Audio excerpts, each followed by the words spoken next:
Okay, good afternoon, everyone. Welcome to the Cannabis Regulation Commission meeting. Today is Thursday, February 3rd, 2022. The time is 2:01 p.m. I'm President Robert Ahn. I'll be chairing this meeting today. The following commissioners have also joined this meeting virtually via Zoom. We have Vice President Mason, Commissioners Naro, and Villa. DCR's Executive Director Kat Packer has also joined this meeting, along with members of the department and the City Attorney's Office. I'm going to go over some general instructions before we start today. Due to the COVID-19 pandemic, this meeting is being conducted virtually via Zoom and is being live streamed on the DCR's website. Individuals who wish to watch this meeting may do so by visiting cannabis.lacity.org and clicking the About menu on the top. Under the About menu, click the Commission Meetings link. Scroll down to the bottom of the Commission Meetings page to find the live stream. Folks can also listen to this meeting by calling Council phone at 213-621-2489 or 818-904-9450. And selecting the number for this meeting. Members of the public who want to offer public comment may call one of the two toll-free numbers, 877-853-5257 or 888-475-4499. Enter meeting ID 860-838-7310. These numbers can also be found on the agenda for this meeting. The agenda for today's meeting can be found on the department's website at cannabis.lacity.org and navigating the commission page under the About menu. This meeting is being recorded. Therefore, we ask commissioners, department staff, and members of the public to please state your name clearly before you speak. The audio file will be posted online within 48 hours of the meeting. If you are on the Zoom call, when the item you wish to speak on is called, press *9 to get on the speaking queue. The Commission Executive Assistant will call out each speaker by the last 4 digits of their phone number to identify the caller. The caller will then be prompted to unmute themselves by dialing *6. If there are no other items you wish to speak on, you may disconnect from the call and view the meeting via the live stream or dial a council phone to listen only. We will be following the agenda order today. The presentation to the commission will be available on the department's website within 2 business days from this meeting. We will consider general public comment and single or multiple agenda items together. Therefore, speakers will have 1 minute for general public comment and 1 minute per item, with a maximum of 2 minutes for multiple items. We ask that speakers state whether they are providing general public comment and or which other items they are speaking on before they begin to comment so the staff can appropriately time them. If the speaker does not specify which items they are speaking on, 1 minute will be provided. General public comment and single, we will now open general public comment and single or multiple agenda items. Speakers can address the commission on non-agenda related items provided they are within the jurisdiction of the commission, or provide public comment for items in today's agenda by dialing *9 on your telephone. If you're listening on the live stream and have called to provide public comment, please mute the live stream before you begin audio to eliminate feedback. Okay, commissioners and staff, please mute your microphones. Ms. Valencia, please call the first speaker. Caller ending with number 0109. Please state your name and the item you would like to speak on.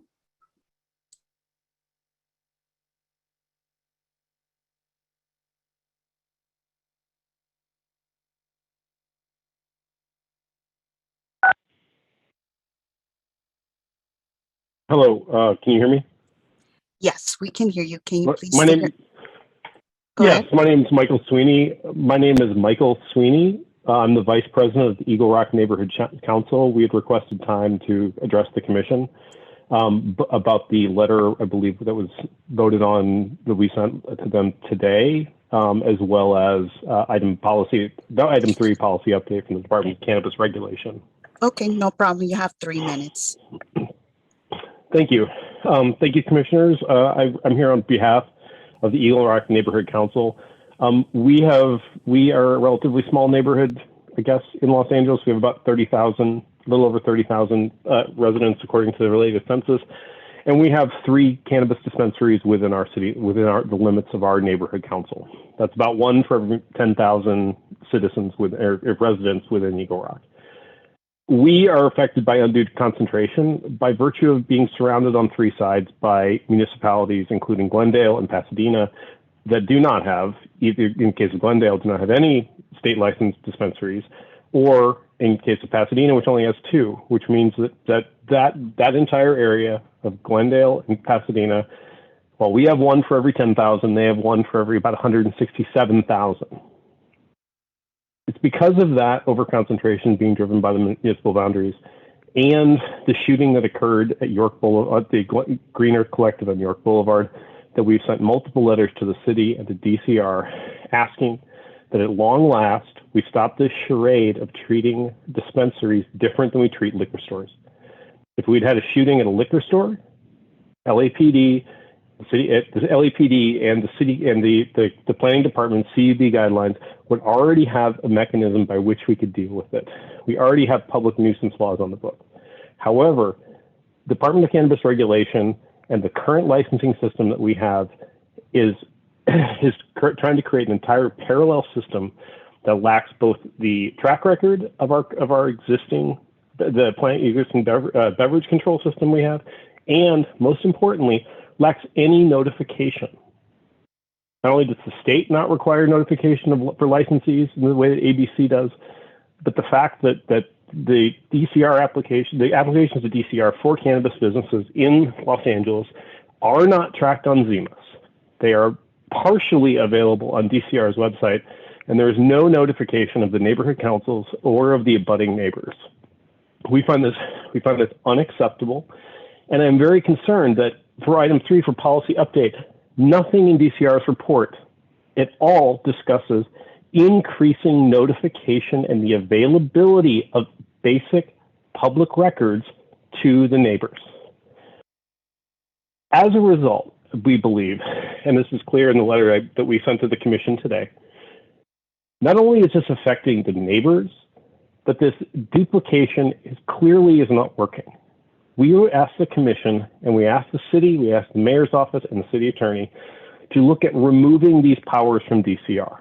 Put this back in planning, put this back in building and safety, where we already have a track record and a mechanism for dealing with businesses for the supply of adult the things that only can be bought by adults, and let DCR focus on their social equity mission, which is one of the aspects that is not duplicated in our existing city infrastructure.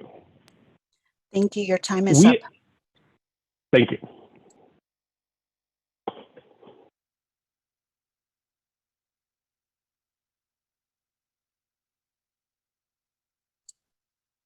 If Thank you, anyone, commissioners. if anyone wishes to provide public comment, please dial *9.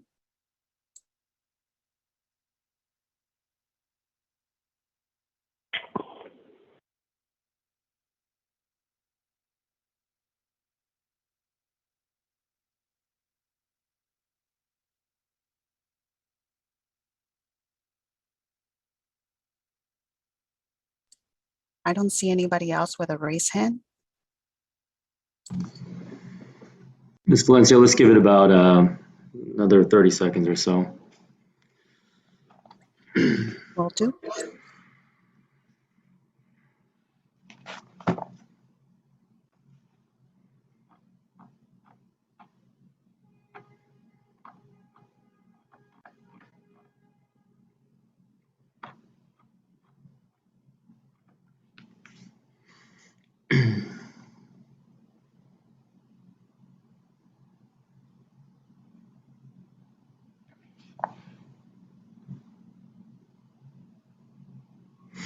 Okay, I don't think we have any other callers, do we? No, there's nobody else with a raised hand. Okay, got it. Okay, I want to thank the caller for his comments today. I'm going to go ahead and close both the general public comment agenda item and the single or multiple agenda item periods. Let's go ahead and move to item number 1 of commission business. Commissioners, please take a look at the advanced calendar for future meeting dates. Please take a look and advise if there are any planned absences at this time.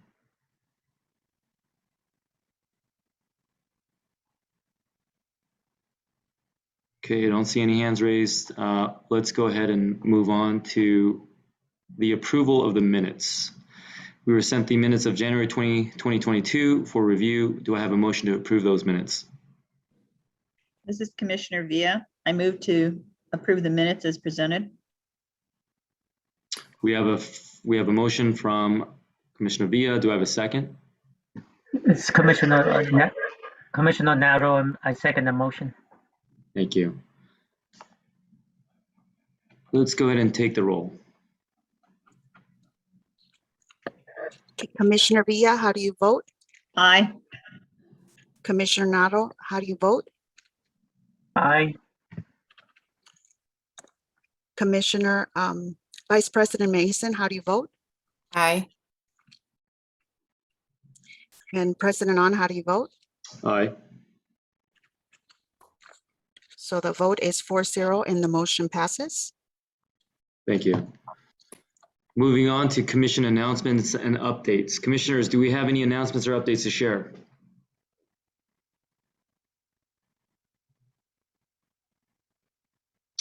Okay, seeing none, let's move on to future agenda requests. Do we have any future agenda requests at this time? The only question I have, I think in the past couple of meetings, there have been some requests for agenda items. I lost track of them, but I want to see if there's an update on any of them. You would like to, this is for future agenda requests. Do you want to Yeah. agendize? I think some have already been made in prior meetings, and I don't know if there's an update on those that have been made by other commissioners. Okay. Do you have a request? No, just the question related Oh. to agenda items. Okay. Staff, do you want to address Commissioner Nato's question?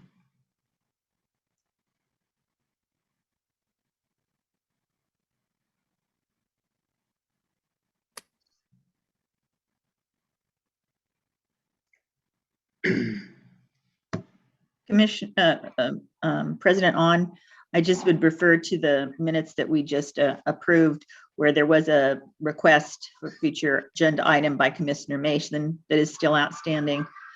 It was only made last meeting, so it may be addressed today, and I don't know yet.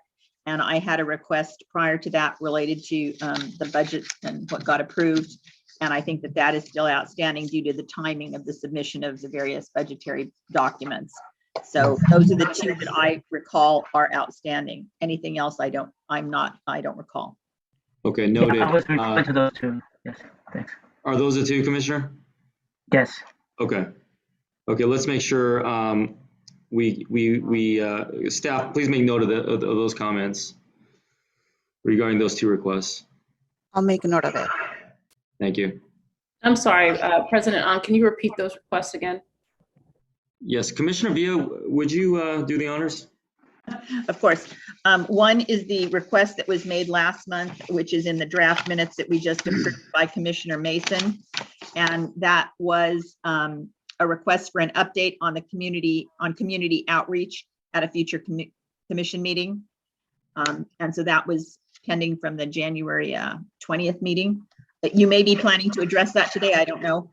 And I had a request out there from a few meetings ago related to the budget and the total funding and whether that had gotten approved. And due to the timing of the submission of various budgetary documents, we were waiting for DCR to have an opportunity to get everything in and see where they stood. So I understand why that hadn't been addressed yet. But those are the only two that I knew were outstanding. Got it. Thank you. Okay. Thank you for that. Let's move on to item number 2, finding to continue teleconference meetings pursuant to AB 361. AB 361 requires that all legislative bodies make findings concerning the state of emergency stemming from COVID-19 pandemic to continue holding virtual meetings. Do I have a motion to approve and continue teleconference meetings pursuant to AB 361? This is Commissioner Villa. Commissioner Villa? I move that the commission determine in accordance with AB 361, Section 3E3, that this legislative body has considered the circumstances of the state of emergency and that the state of emergency continues to directly impact the ability of the members to meet safely in person and/or state or local officials continue to impose or recommend measures to promote social distancing. Thank you. Thank you for that. Do we have a second? Commissioner Narrow, I second that motion. Great. Ms. Valencia, we have a second. Please call the roll. Commissioner Villa, how do you vote? Aye. Commissioner Nato, how do you vote? Aye. Vice President Mason, how do you vote? Aye. President On, how do you vote? Aye. The vote is 4-0 and the motion passes. Thank you. Let's move on to item number 3, policy updates from the Department of Cannabis Regulation. Staff, can we hear your presentation? Yes, President On, I'll be leading today's policy update. Thank you. Please proceed. Good afternoon, Commissioners. Thank you for the opportunity to address this body to share a policy update from the Department of Cannabis Regulation, including information regarding a report on the department's recent budget proposals and updates concerning the policy recommendations in the motion introduced by City Council on January 18, 2022, and DCR's report dated January 27, 2022, contained in Council File 21-1083. As a reminder, on December 6, this body voted to oppose the motion introduced on September 29, 2021, and the Planning and Land Use Committee's transmittal to Council dated November 5th, 2021, and also voted to support the policy positions and proposed ordinance amendments contained in DCR's report dated October 29th, 2021, and its supplemental report dated November 16th, 2021, both transmitted to City Council in Council File 21-1083. Since this vote, DCR has worked directly with staff from the council offices, Council District 8 and 9, who transmitted this motion.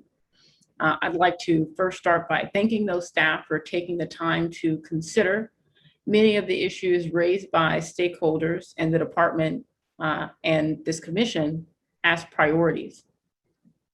Based on these meetings and our joint willingness to collaborate to find a path forward, DCR was able to draft an important package of amendments that are critical for the advancement of our licensing and social equity program.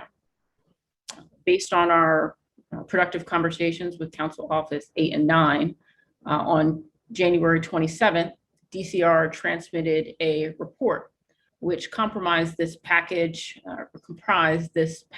of amendments for Council's consideration.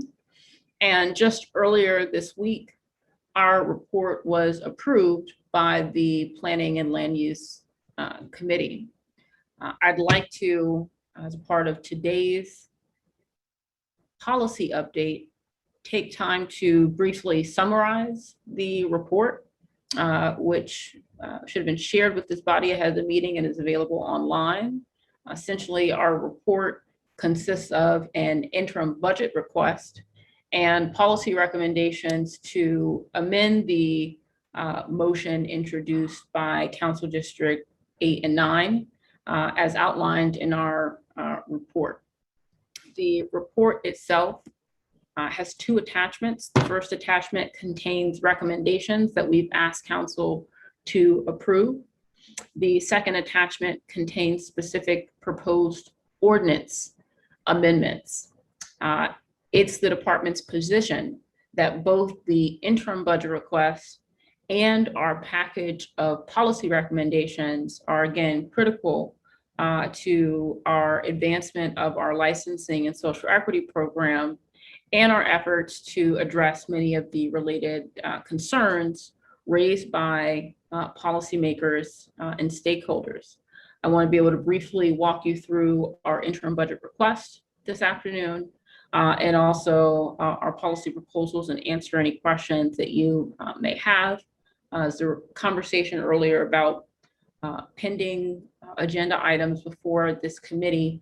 Today's presentation is going to focus squarely on our interim budget request, but the Department of Cannabis Regulation would be more than happy to follow up with this body to share our information regarding our fiscal year 22-23 budget request.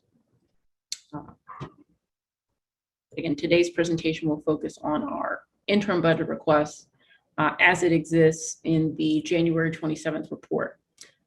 As Specifically, our interim budget request seeks approval for 21 positions within the Department of Cannabis Regulation, 3 positions within the City Attorney's Office, and 2 positions within the Office of Finance. All of these positions would be supported by our special fund, which is funded either through our licensing fees or through grants. As a reminder, the Department of Cannabis Regulation was successful in securing over $22 million in grant funds from the Department of Cannabis Control's California Local Jurisdiction Assistance Grant in order to assist the city in transitioning our provisional licensees into annual licensees. Now, City Council has already approved our grant application, our grant agreement, and our related expenditure budget. That's associated with Council File 22-0026, which outlines the aforementioned authorization request for these position authorities. And part of what we're seeking in our interim budget request is not only the position authorities that would help us expand and improve our licensing and social equity program, but also authorization to actually implement the allocation of resources associated with the California Local Jurisdiction Assistance Grant.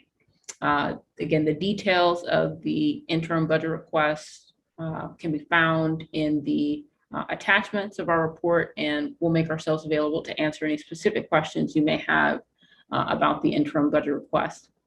At this time, I'd like to pivot and talk not just about our interim budget request, which was a part of the package that Plum Committee voted on in support of earlier this week, but also the various amendments to the code which the department has proposed. Now, I want to say to this body and to stakeholders that this package of amendments that we worked on primarily with council districts 8 and 9 is reflective of what we believe are some of the most important priorities identified by applicants, licensees, social equity stakeholders, DCR, this commission, and policymakers. But it is not an exhaustive list of all of the reforms that we feel are necessary to move our licensing and social equity program forward, nor are they reflective of all of the recommendations that we've made to date to council in order to move our licensing and social equity program forward. Nonetheless, I think through close collaboration and deliberate consideration, we do have an important package that has now been voted on by Plum Committee that we're hoping for full council's support of. I want to be able to, in the time that remains as a part of this presentation, explain for this body and the public the difference between the policy recommendations that are included in our most recent package in the January 27th report and reports previously submitted by this body. I also just want to thank this body, commissioners, and your leadership for standing in support of the priorities that have been identified by stakeholders and the department, and for standing in support of the recommendations that we made to try and move this conversation forward. However, as we all know, policy is largely and can largely be an outcome of compromise. And so I want to be clear with this body and with stakeholders about what's in our package and what remains to be resolved so that we can work together to not only move this package forward, but to continue to push for many of the other reforms that we know and believe are necessary to improve our licensing and social equity program. This package of amendments that we have proposed would address concerns related to establishing specific timelines for application processing. It would establish over a dozen different timelines for various steps of the application process. It would clarify when the department would provide local compliance underway to applicants, allowing them to complete the state process. This package of amendments would also simplify and clarify required application information. Importantly, significantly, the proposed amendments would also establish a process for social equity applicants to participate in business entity eligibility verification before applying for temporary approval. Our package would create a new process for applicants to refile their application and would codify applicants' ability to have up to a year to submit a temporary approval application after completing the pre-application process. Importantly, our package of recommendations would also establish independent local definitions of owner and primary personnel, so that the city's licensing framework is not adversely or arbitrarily impacted to changes to the state's definition of these terms. And I also want to be able to clarify and articulate to this body and the public that we also work to address the concerns that we had about the original motion. There was language in the original motion that, if not further amended, we had previously posited would negatively impact the city's licensing and social equity program, that it would have eliminated important departmental oversight, and it would have created loopholes for businesses to perpetually violate the city's ownership and related social equity program requirements. We were able to sit down with policymakers and their staff and go line by line to make sure that language that we had previously shared concerns about had been removed. In addition to these specific changes that we've worked on, part of what we have articulated in our package of amendments is that there are several issues and issues that have been raised by stakeholders as priorities, issues that the department considers to be priorities, but that, however, are not included in this package. Those particular recommendations include amending the definition of undue concentration, allowing for the aggregation of social equity interests, allowing for folks to relocate outside of their existing community plan area. I want to be clear in articulating to this body and to the public that the department still stands in support of these recommendations and the recommendations that it's made in its previous reports, and will continue to follow up with stakeholders and policymakers so that we can gather the information necessary to make this case to our policymakers that these further reforms are necessary. And all that considered, I'm very optimistic about the package of amendments that we were able to collaborate on, transmit in our January 27th report, and that again, were just earlier this week approved by council. I'll state again, this package is not an exhaustive list of reforms, but by including things like the ability for applicants to refile their application, allowing for social equity applicants to go through entity verification before temporary approval, we should see this as a marked advancement of our efforts. And we're going to continue to need to collaborate and work together in the months ahead with council's thoughtful and continued support, as the reality is that the city and the industry are going to experience major changes and significant challenges in the months ahead as the city works to implement state and local requirements, to address application processing delays, to clarify the application process, and to meet some of the new mandates associated with the city's local licensing and social equity program and the state's new annual licensure deadlines. Just to remind this body of some of these deadlines and the processes that we're going to have to administer. The state of California is no longer going to accept applications from non-social equity applicants after March 31st of this year. And equity applicants essentially will be given a 1-year extension.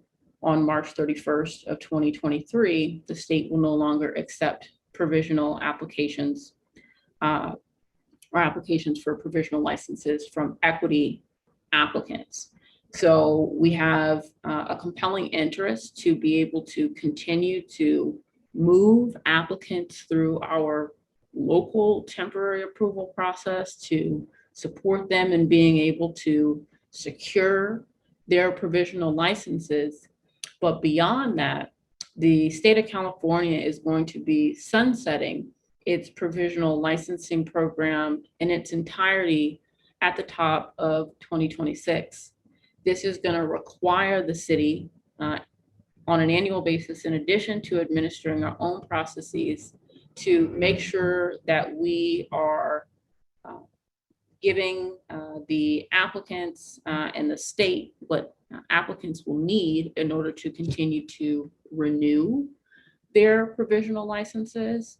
And also, it will require the city to administer processes so that applicants can not only renew their provisional licenses, but ultimately transition those provisional licenses into annual licensees. The city truly has a compelling interest in ensuring that the city's licensed cannabis industry continues to meet requirements established by the state, and that the city's local licensing process continues to become more equitable and more efficient. As we've stated time and time again, this won't happen unless we are kind of jointed in our efforts and the policy matches the resources, or the resources match the policy. And that's why we are so appreciative of this package that not only combines some of these important policy considerations, but at the same time is moving the budgetary and fiscal resources that are going to be necessary to implement these policies.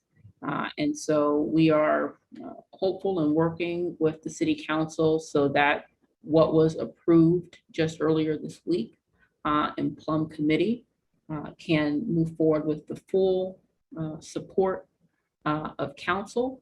And we look forward to following up with this body to give you another policy update, hopefully sharing with you all that City Council has approved this package and with updates on next steps for implementation.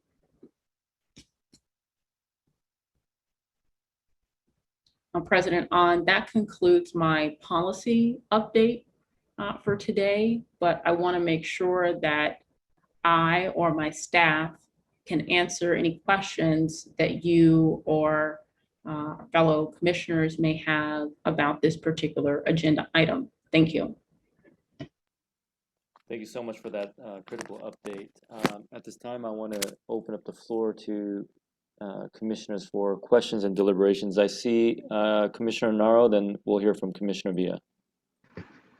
No, thank you so much for this this update, Director Packard. I just have one question. In your presentation, I didn't hear any mention of the mayor's office, and I just want to remind everyone the mayor's office also plays a role in this process of the cannabis policy of Los Angeles. So, do you have any like in this process?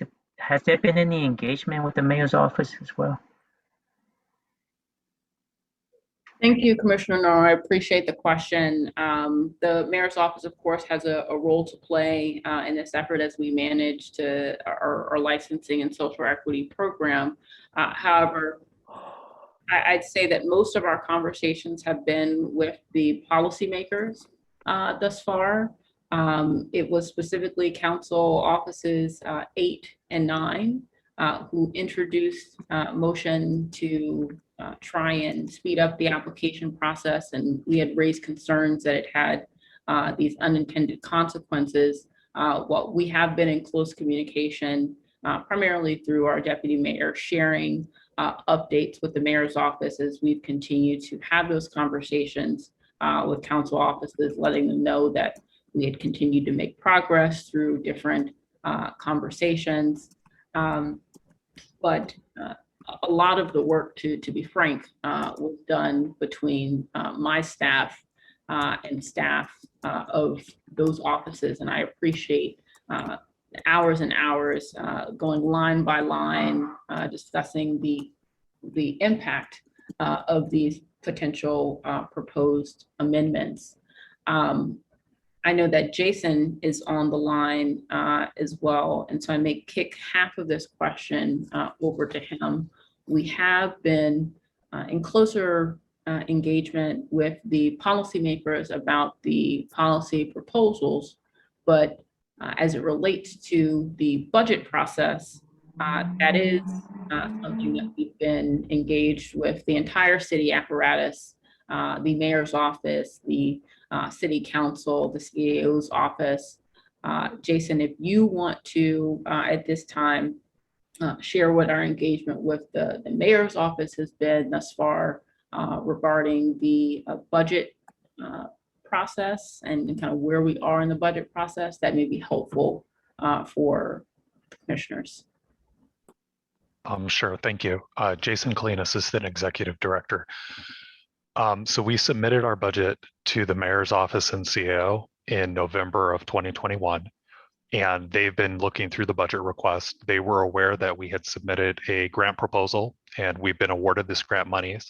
And then there's a subset of positions that are going to be fully funded by this grant. They also know that based on getting this grant award, the city was going to have to move forward with the environmental analysis and the annual application process to make sure our licensees have the opportunity to continue to get their state provisional licenses and transition to annual licenses. And they knew that in order to expand the social equity programming, doing the outreach, as well as expand our licensing programs, we were going to need additional resources. So we've submitted information. We've been responding to their questions. They've been supportive to date about that. They're waiting to see whether or not the city council is supportive of the 21 positions that we requested, and to date they have been. And then if those positions are adopted, we will be bringing forward a fee study to ensure that the department continues to be full cost recovery. And then of course, that will hopefully make the mayor's decision to support those positions and continue them in next year's budget even more easier. And then hopefully when he transmits his proposed budget in April, all of the resources we have will be included in it.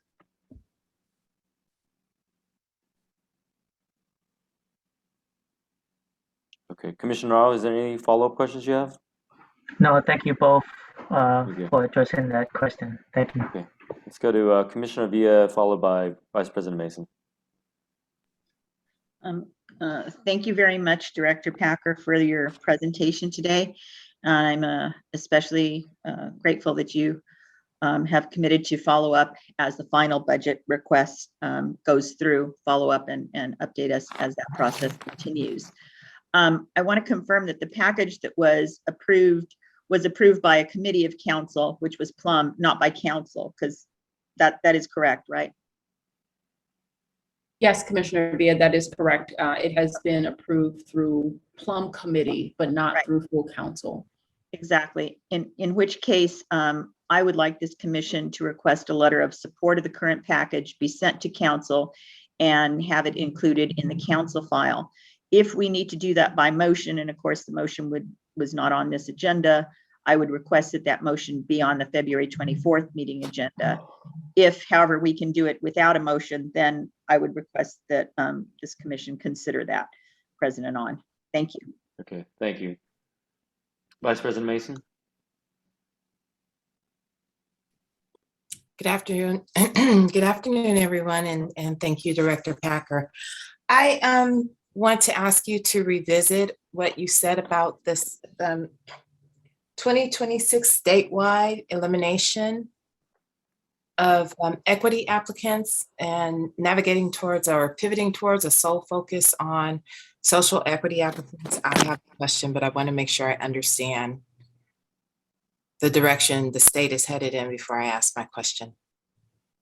Absolutely. So, and thank you for the question, Vice President Mason. I'll try and provide a little bit more context, and then we can go from there. So, the state has a number of different license types that it will issue. It originally had temporary licenses. It now no longer has temporary licenses. It just has provisional licenses and annual licenses. Well, provisional licenses thus far have allowed applicants, and provisional licenses as a state term, but it's the essentially the temporary license that has allowed licensees to operate before going through the state's annual licensing process. Just like we at the local level have our temporary approval process, which allows folks to operate before they go through the local annual licensing process. What the state clarified during the summer of last year is that beginning on January 1st of 2026, provisional licenses are no longer valid. So by January 1st of 2026, everyone needs to have an annual license. Outside of the ending of provisional licensing, the state is essentially ending when new provisional licenses will be available. If you are a non-social equity applicant, the last day for you to apply for a provisional license is March 31st, 2022, this year. Based on advocacy at the state and local level, which we participated in, we were able to essentially get a year's extension for equity applicants. And so equity applicants across the state will be able to apply for provisional licenses until March 31st of 2023. So if you don't have one, you're going to need to get one quickly. And then once you have one, in order to keep it, the state is requiring local jurisdictions to administer certain processes just so the people who have provisional licenses can renew them. So it's essentially 3 different responsibilities: moving folks into provisional licensure, and there's an end date based on equity applicants and non-equity applicants. That's 1. 2, administering processes so that folks can continue to renew their existing provisional licenses. And you're only going to be able to renew your provisional license up until January 1st of 2026, because 3, the state is ending its entire provisional licensing program then. The reality, Vice President Mason, is that people will still be able to have a path forward towards licensure through the annual licensing process, but the annual licensing process is more arduous both at the state and local level. And so it's really going to be in the city's best interest to try and make amendments and create processes that are going to allow folks to continue to get their temporary approval, get their provisional license, but we're essentially going to be layering on top of our local temporary approval process, this other process called the annual licensing process, and that's going to need to start this fiscal year. Okay, I understand a bit better because the initially my reaction was to question how this would impact the previous moratorium on big tobacco participating in the California market.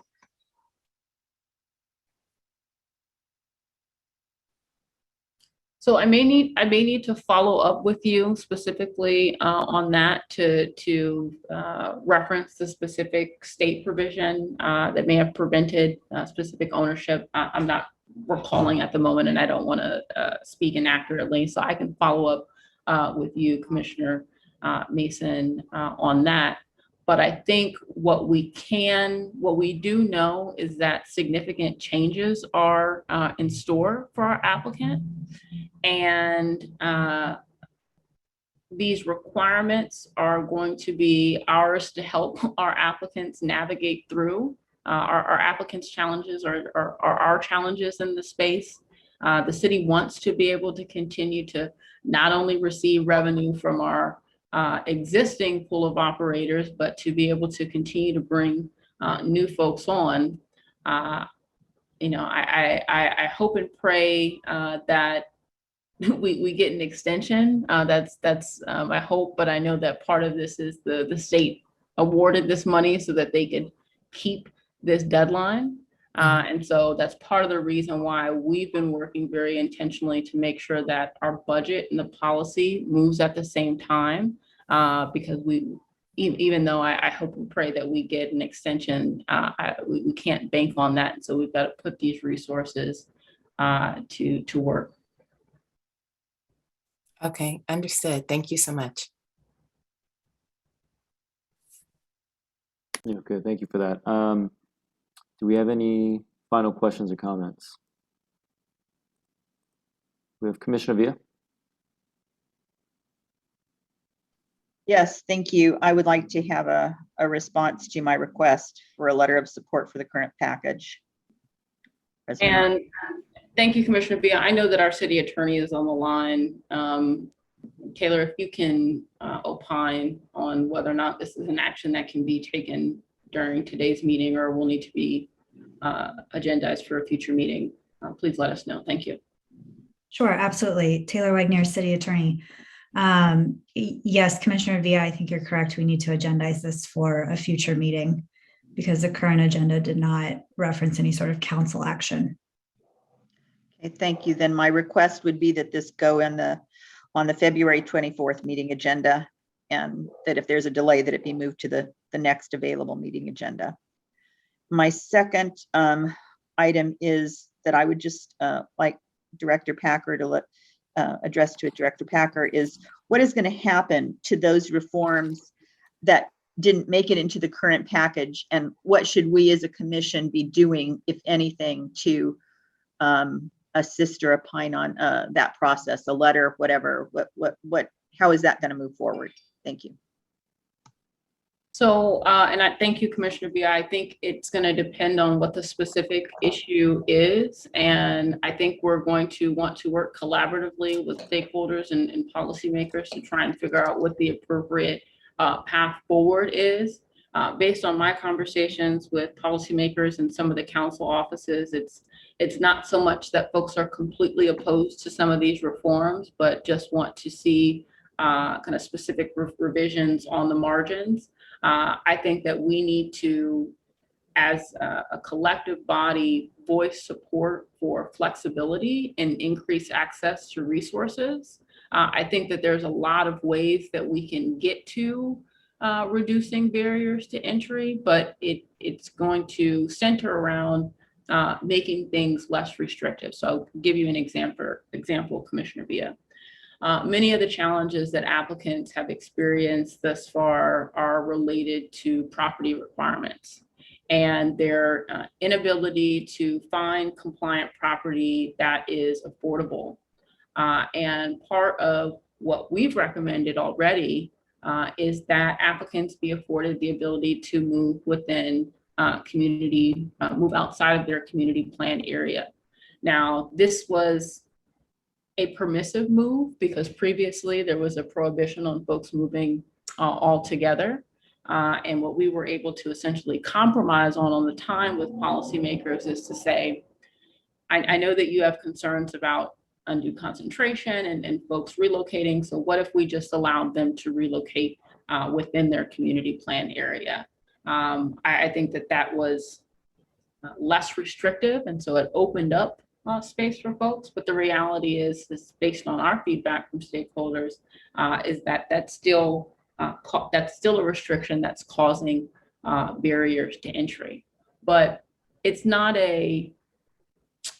it may not necessarily require a one size fits all solution. The council could say, for example, we're going to allow businesses to move to any community plan area. That's one option. They could say, well, we're only going to allow businesses to move to a community plan area if council approves. That's another way to go about it. The city could, for example, many applicants have found themselves in situations where they can't move forward in their application because their business is within 700 feet of another business.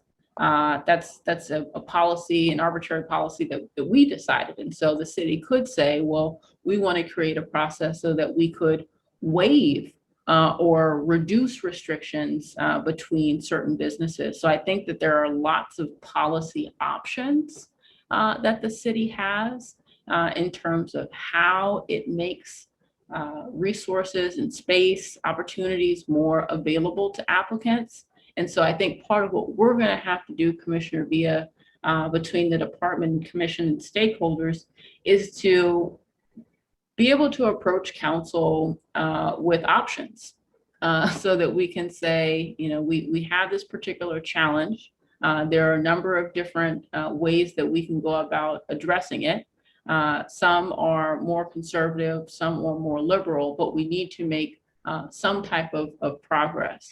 And so specifically for those items that were in our, I want to say our October report and the subsequent report that we submitted in November, our plan is essentially to produce another report asking council to support those particular policy recommendations. I think that the reality is that this is going to require a council member to introduce a new motion to bring these particular policy recommendations to the floor. And that's something that we're willing to do to try and find a champion for these issues and move them forward. But I think it's going to require an issue by issue conversation. And then I invite this commission to use these meetings as an opportunity to hear from stakeholders to try and figure out what options may be available, or at least how we can craft options based on some of the different circumstances that applicants are experiencing. Thank you. Yes, thank you, Director Packer. I appreciate that response. And we will look forward to seeing the additional report that you have to prepare as a result of the current situation. So thank you very much for your continued efforts. Thank you. Vice President Mason. Thank you, President On. So I wanted to pivot towards the budget if we can. You mentioned that there's an interim budget request, but I'm looking forward to the overall 2022-23 fiscal year request.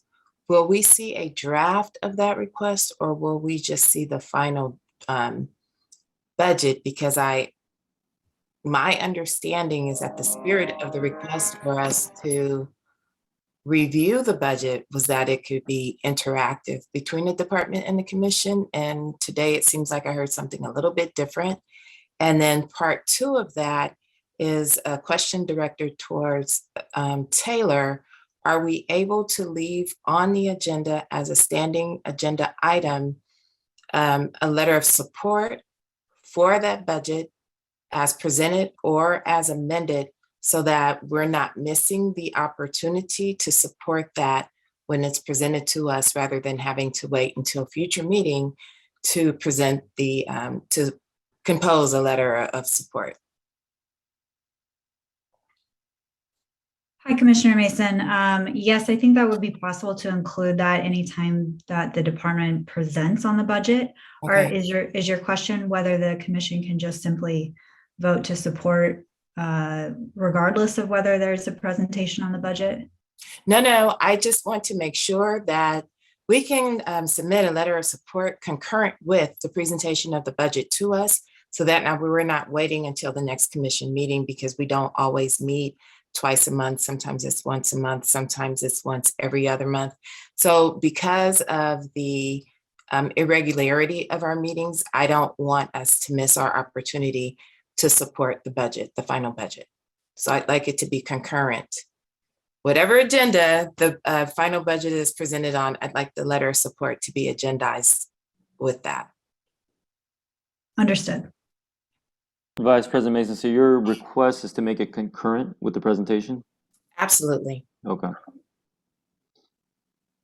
And I appreciate that, Vice President Mason. I think part of what I want to clarify is, and it may just be the relationship between our interim budget request and the fiscal year 2022-23 proposed budget. So, and I'm gonna, Jason, I'm gonna be asking you to, I'm gonna be tagging you into this as our budget guru. But essentially, part of what our interim budget request is seeking to do is to get resources that are funded by the department special fund ahead of the city's regular budget process.